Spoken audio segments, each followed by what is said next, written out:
Hi, it's Awning Alice here from James Robert Shaw. Today we're going to be walking through how to adjust the pitch for the Tiger Folding-Arm Awning. For this walkthrough, you will need a spirit level, a 5mm Allen key and an 8mm Allen key. Send your awning out to its maximum projection. Firstly, we will need to remove the end cap that covers the lateral end using your 5mm Allen key. This is on the inside of the lateral end. Once removed, you will find the bolts that will adjust your pitch. Loosen the 3 bolts with an 8mm Allen key. Do not fully undo the bolts. Now move to the underneath of the lateral end. To adjust the pitch, take your 8mm Allen key and turn it clockwise to raise and anti-clockwise to lower. Ensure that you make the same appropriate adjustments to the other side. Using a spirit level, check your pitch is level and at your desired angle.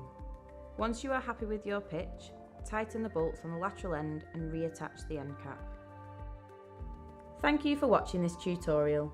If you have any further questions or inquiries, please visit our website at www.jamesrobertshaw.co.uk or alternatively, give our sales team a call on 01204 574 764. I'm Awning Alice, over and out.